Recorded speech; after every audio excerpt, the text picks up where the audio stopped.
Hello, welcome back to the channel. And if you've been a subscriber for this channel for a while, and if you're not, hit the subscribe button. Last year, so last April, we were invited to go and teach a tango workshop up in Tadcast, which is between Leeds and York in Yorkshire.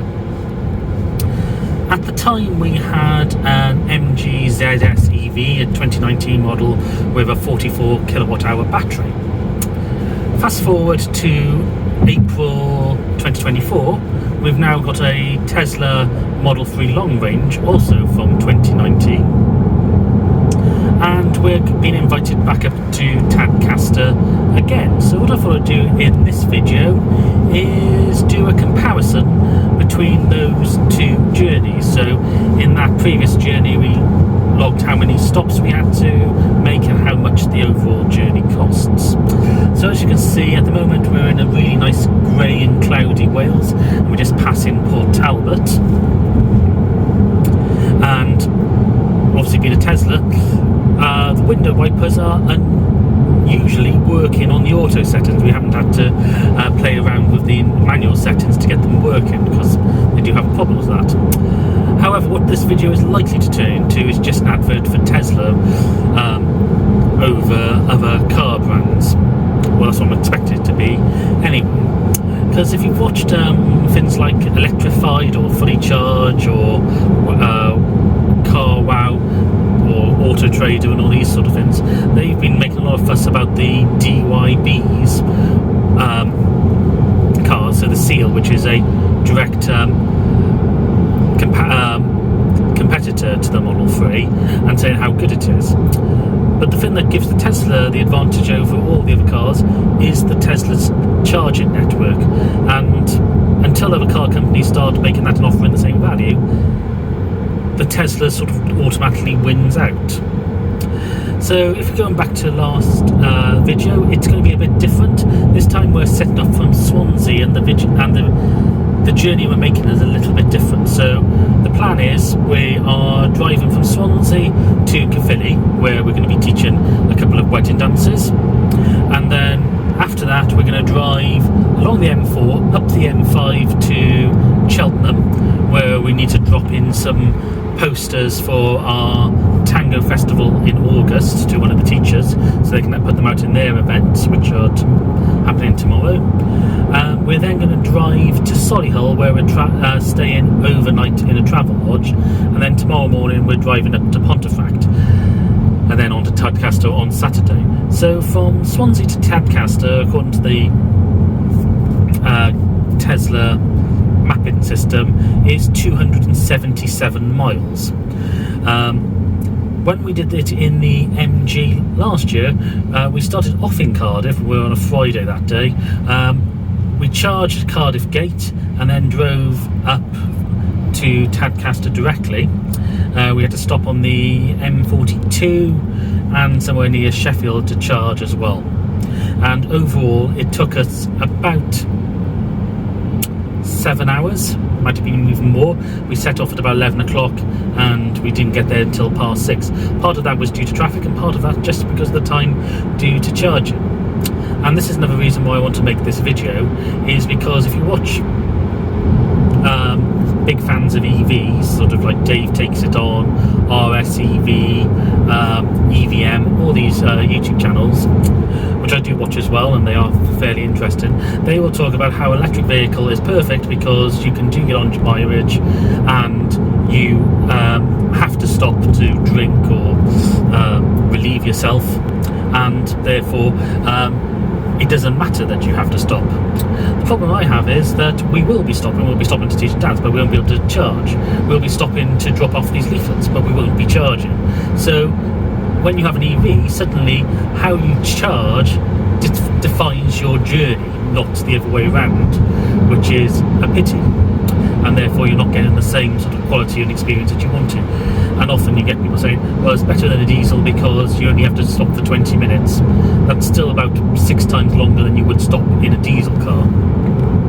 So if you had to stop at all. So part of this is documenting that. So the car, we set off from Swansea. We topped it up this morning while in work, so it was up to showing, by the time we set off, 291 miles. And we'll update you when we get to Caerphilly, or when we're about to set off from Caerphilly. Right, welcome back. So we've just finished off 3 hours of private dance lessons in Caerphilly. So up until, from Swansea to Caerphilly, which was 50 miles, we averaged just over 4.5 miles per kilowatt hour. So we arrived here with 252 miles of range remaining, which actually meant that if you took the 50 off the original number we had, we've actually gained some miles. So our next leg of the journey is to Cheltenham, which is another 61 miles. So what we are doing on this journey is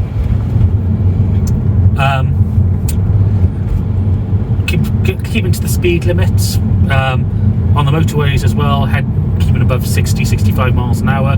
We're not hypermiling and slipstreaming behind lorries. But just in reference, this is where in the MG we had to stop at Cardiff Gate to fully charge the car before heading off, and the range on that car was only about 160 miles, and when travelling on the motorway, that range then dropped to about 140. So let's see where we are when we get to Cheltenham. So we're back to the journey. It's now just gone 10:15.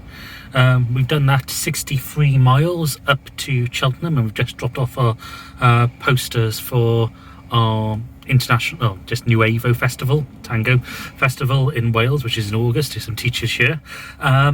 So the next leg of our journey is another 55 miles up to Solihull, which we should be here according to the stuff on this Tesla screen at about 11:20. So that previous leg of the journey, as I say, was 63 miles. It took us 1 hour and 21 minutes to make it. Again, it was mainly all motorway, and we were sitting constantly above 60 miles an hour, or we were trying to, and we averaged 246 watts per mile, which is just over 4 miles per kilowatt hour. So it means that our efficiency over the whole journey of 115 miles so far is now 237 watt hours per mile, or about 4.2 miles per kilowatt hour. So this is actually more efficient than the MG. And if we were in the MG, this is a point where we would be looking for a charger, and therefore having to modify our journey to be for the charger rather than go where we want to go. So all in all, things are going quite well so far. Anyway, we'll probably film the second part of this video tomorrow morning when we're in Solihull. So we're now on to the third leg of our journey. So we spent the night in Solihull, which was about 50 odd miles further on than Cheltenham. Again, we averaged over 4 miles per kilowatt hour, so it was 56 miles. It took us an hour and 11 minutes to get from Cheltenham to the Solihull Travelodge, and we averaged 241 watt hours per mile, so that's about just under 4.2, which means for the whole journey so far we've done 170 miles, we've used 41 kilowatt hours, and we're still averaging 4.2 miles per kilowatt hour. So at this point we would have had to definitely have charged the MG. The next stage of the journey now is 108 miles up to Pontefract, where we're staying at another Travelodge, but that has a supercharger on it. According to the computer, it's 108 miles. We have 124 miles of range, which means we'll get there with 7% of the battery and 16 miles to spare. We do have the option though of charging in about an hour's time just north of Nottingham, I think. So we're going to just play this by ear to see where we need to stop at. Hopefully this will reset itself if we do need to charge. Anyway, we'll see you in the next video, part of the video soon. So we're back to our journey up to Tadcast. So in the previous little section, we had set off from Solihull and we were making the 105 mile-ish journey up to Pontefract. And the car was saying that we would have enough range to get up there without charging. Or we did have the option to stop and charge. We have stopped, that just because there's a big queue on whatever motorway we were on. I think it was the M1. So there's this convenient pub which is behind us called the Little Castle. I don't actually know where we are, but it's on Erin Road in Enterprise Way. We're about 38 miles from Pontefract, and it's predicted we'll take another hour to get there. But the reason why I'm saying this now is because there are no Tesla superchargers though, but just over there, if you look out the window, there are some Osprey ones, there's some Instavolt over there, but we're not going to charge because those are horrendously expensive. If we were using, if we were in the NG, we might not have a choice. So so there's an MG charging over there, there's also a Skoda Enyaq. Can't tell what cars are quite over there charging, but we would have to pay the top price for that. So I said earlier on in this video we wouldn't be hypermiling. Just because the traffic's been quite slow, we have actually been hypermiling on the way here. Quite often when I'm on the motorway, I just set the car to sort of 65, put the cruise control on, and it's just started raining. I don't use the auto steer, but the cruise control I have on, and just let that to set the distance to the vehicle in front and then overtake it if it's going particularly slow. I've been staying behind lorries all the way up here, and if you look at this figure down on the screen, so for that 73 miles, which has taken us an hour and a half, we're averaging 181 watt hours per mile, which when you convert that into miles per kilowatt hour is 5.3 miles per kilowatt hour. So that really does demonstrate what slipstreaming and hypermiling can do. For the rest of the whole of this journey now, we've been averaging over 4.5 miles per kilowatt hour over 243 miles. The car is still reckoned it's got 70 miles of range left with 23% of the battery. So it means that our range of this car is 313 miles if we carry on averaging 4.5 miles per kilowatt hour, which is quite good. So just a bit of an update. So next time I'll speak to you is probably from Pontefract when we charge the car and work out how much it actually cost to make the journey, and then we can do a comparison to how much it cost for the MG last year. Right, we are at the Pontefract Travel Lodge, which is in the services, and if you look behind there, we are at the Tesla charging banks. And also if you just look over there, there are a load of grid serve, those are the high-powered 350 kilowatt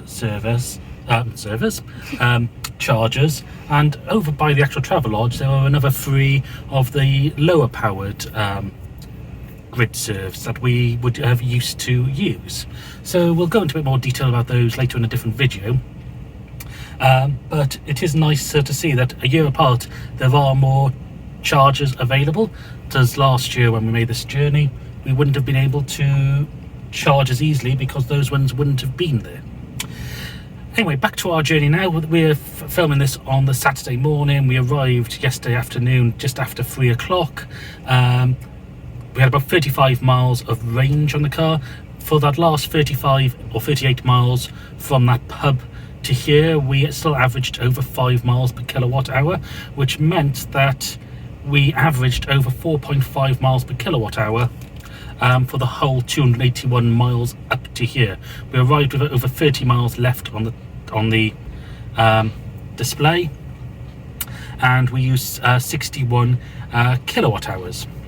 So we didn't charge yesterday because Tesla has variable charging rates, and that kicks in at about 4 o'clock in the afternoon and runs through to about 8 o'clock in the evening at these chargers. So we didn't want to charge then, so we've left it to this morning when we're having breakfast. So we've decided to charge the car.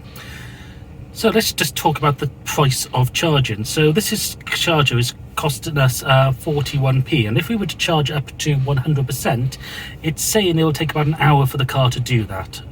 We've been plugged in for, at the moment, 27 minutes, and it's put in nearly 50 kilowatt hours, which is enough to give us a range of 203 miles, which is more than enough for what we want to do today, but we're just going to top it up as much as we can in the time, especially since I'm filming and talking to you. Anyway, so if we filled up to 100%, so we filled up that 61 kilowatt hours that we need to get all the way home, that will cost us £25.01.